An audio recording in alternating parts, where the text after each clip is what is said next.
Assalamualaikum warahmatullahi wabarakatuh. Alhamdulillahi rabbil alamin. Wassalatu wassalamu ala asyrafil anbiya'i wal mursalin wa ala alihi wa sahbihi ajma'in. Allahumma alimna ma yanfa'una wanfa'na bima 'allamtana. Rabbana zidna ilma. Rabbi shrah li sadri wa yassir li amri wa hlul 'uqdatam min lisani yafqahu qawli. Yang dimuliakan tuan-tuan puan sidang pendengar rumah ngaji Syirampai yang dirahmati Allah sekalian. Alhamdulillah kita dapat bertemu pada hari ini dan kita akan mulakan sesi tadabbur surah Al-Mulk. InsyaAllah mudah-mudahan bermanfaat untuk kita. Saya masih lagi menggunakan kitab Tafsir Al-Munir karangan almarhum Dr. Wahbah Zuhaili. Mudah-mudahan kita boleh mengambil manfaat dan iktibar daripada pembacaan kita. InsyaAllah surah Al-Mulk iaitulah surah ke-67 daripada Al-Quran, mengandungi 30 ayat, dan insyaAllah kita akan kupas secara umum untuk kita mengambil iktibar daripada ayat-ayat dalam surah Al-Mulk ini. Dan surah Al-Mulk ini adalah menjadi satu amalan kita. InsyaAllah lah, saya rasa tuan-tuan perempuan memang mengamalkan surah Al-Mulk ini hampir setiap malam. Dan insyaAllah dalam sesi akan datang saya akan kupas lebih lanjut tentang kelebihan ataupun fadilat surah Al-Mulk ini berdasarkan beberapa hadis Nabi SAW. Namun pada hari ini kita pergi dulu kepada pengenalan kepada surah Al-Mulk. Sumiyat surah Al-Mulk liftitahiha bitaqdisi wa ta'zimillahi nafsahu allazi biyadihi al-mulk mulkus samawati wal ard. Maka surah ini dinamakan surah Al-Mulk kerana ia dibuka dengan tabarakallazi biyadihi al-mulk. Ayat pertama surah Al-Mulk, tabaraka, ataupun dengan berasal dari perkataan baraka ataupun keberkatan, ataupun dengan makna berkat ni kita pun tahu maknanya bahawa nama ataupun aziyadah, ia luas, berkembang, bertumbuh. Maka Allah SWT menyucikan kekuasaan, kelebihan, ketinggian Allah SWT yang menguasai, yang memiliki, yang mentadbir segala pemerintahan di dunia dan akhirat. Dan sebab itulah dia namakan dengan surah Al-Mulk, dengan kebesaran Allah. Malikus samawati wal ard, Allah memiliki langit dan bumi.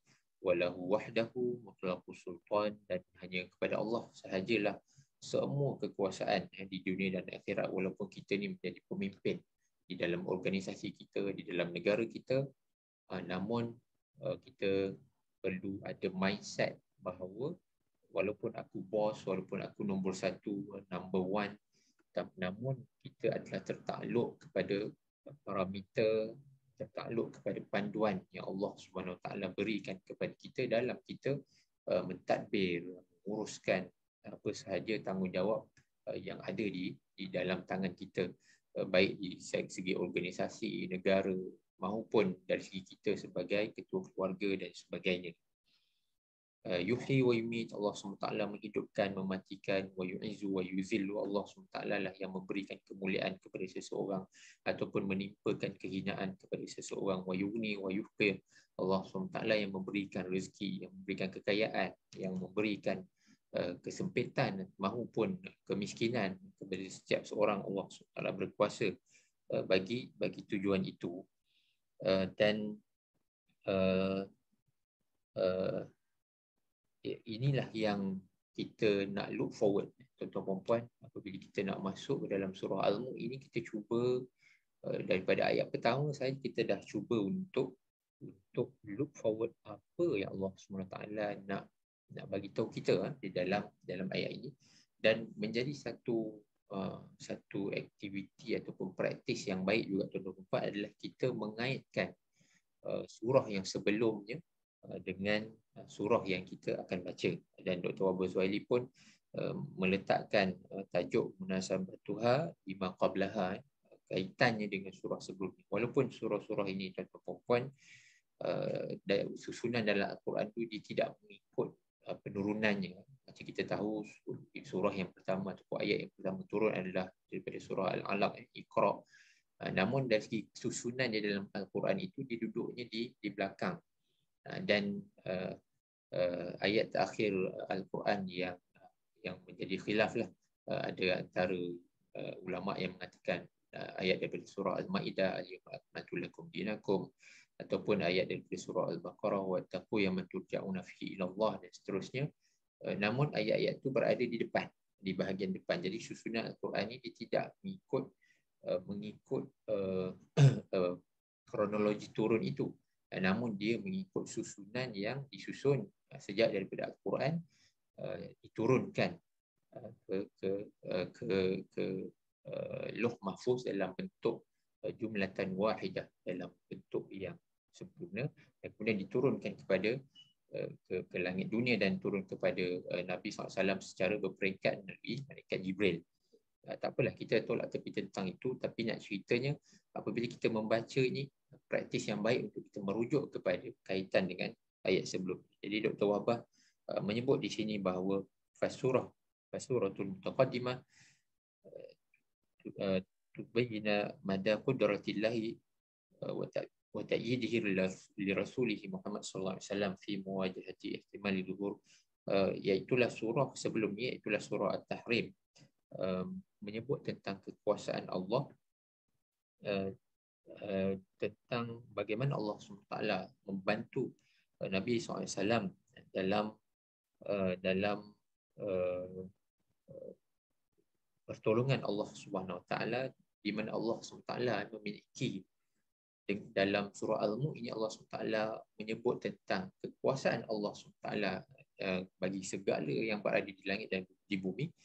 Dan apabila kita kaitkan dengan surah sebelumnya adalah di mana Allah SWT memberikan pertolongan kepada dakwah Nabi SAW, di mana dalam surah At-Tahrim, kalau kita rujuk kepada ayat ke-9, ada arahan Allah SWT supaya Rasulullah menghadapi dan berjuang ke atas golongan kufar dan juga golongan munafik. Baik tuan-tuan, dan kaitan dalam surah yang sebelumnya juga, bahawa annahu ta'ala zakara fi awakhiri surah At-Tahrim salain baridain bimra'atai Nuh wa Lut wa bimra'ati Fir'aun wa Maryam.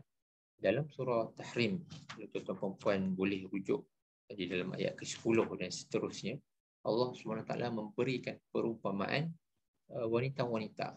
Ada beberapa kategori. Yang pertamanya adalah isteri kepada Nabi Nuh dan Nabi Lut yang kufur, yang kafir kepada Allah SWT.